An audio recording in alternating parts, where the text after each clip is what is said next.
Hi, this is Janelle Stolfus at Rain Petals Design with a tutorial using the Embossed Moroccan tile. I'm going to start by using Toffee Crunch ink as the base, and in the end it'll look like a shadow under the embossing. And I'm using the Misty Stamp tool because I want to get a good impression, a solid base for the shadow, but also because in the step I'll need to be able to position for the second inking on the paper. There are a couple spots that didn't stamp well, so I'm going to go ahead and restamp that, get a more solid image. And also, to keep that 6x6 inch paper in place, I just use a little piece of tape runner in the middle of the grid paper of my Misties so that it wouldn't move while I lifted the stamp off. Now, just a real quick dusting of static remover, and I'm going to set that aside until I get finished with this next step. And to be able to do a very clean shadow, I'm going to use this plastic quilt template cut down to the right size for my Misty and stamp on it so that I have a guide when I'm getting ready to add the next ink level. And this is just, any black ink, any ink that you can see well enough through the template.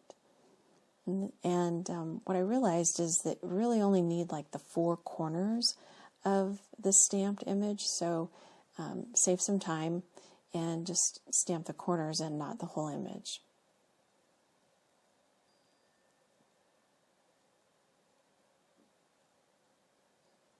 And that looks pretty good, so I'm going to remove this, and I want to start lining it up with the Toffee Crunch ink on my 6x6 inch paper. And yet I still need to make sure that it stays in place while I add it to the Misty tool. So I'm just grabbing a post-it note and adding it to the back of the Toffee Crunch stamped image. And that way, once I get it lined up, I can just press down on that post-it note and it'll stick to my guide as long as I need it to until I can get it back in the Misty tool.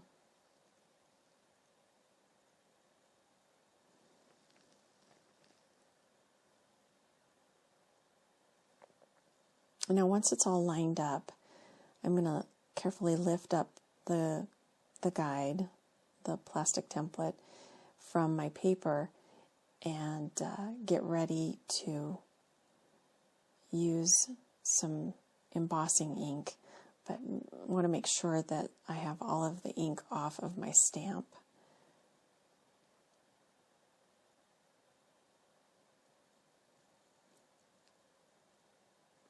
And the ink I'm using is Versamark watermark ink. And again, another great option to stamp watermark ink is with a stamp positioner, because then you can do it multiple times to get a good solid image.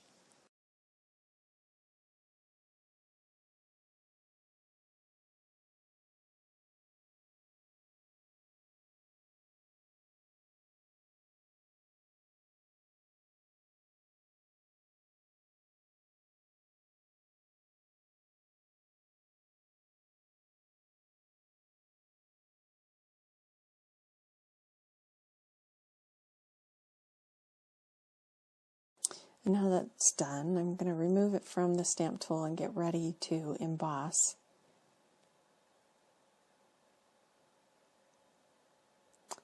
And I'm going to be using the Embossed Detailed White Embossing Powder. And I've already put some into a little container that I'll be able to scoop out with a spoon and drizzle over the Versamark ink.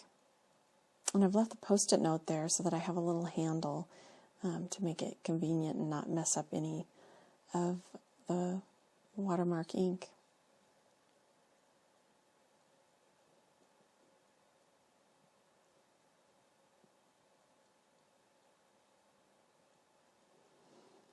Just making sure that I get everything covered.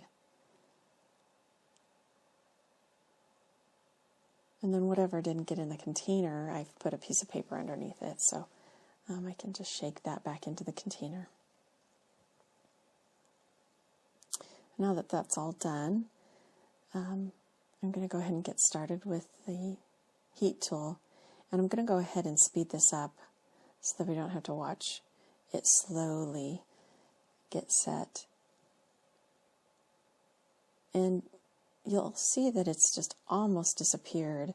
The white is covering up that Toffee Crunch ink, and it makes just a nice shadow. It almost disappears, but we have one more step that'll really make this pop.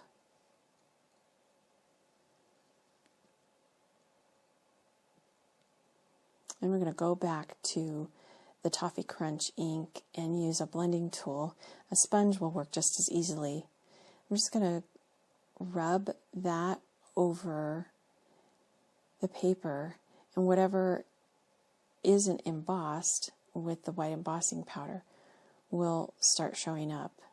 And then we'll have, 3 different layers and levels of color, and it'll really make a beautiful pop.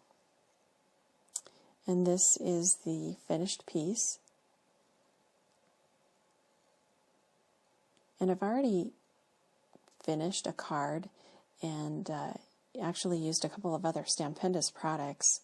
I've done some borders below and above the sentiment with Spring Borders cutting die, as well as the sentiment is from the new Big Words Happy Stamp set from Stampendous.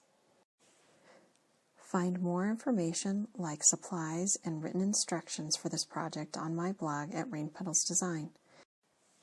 Thank you for watching.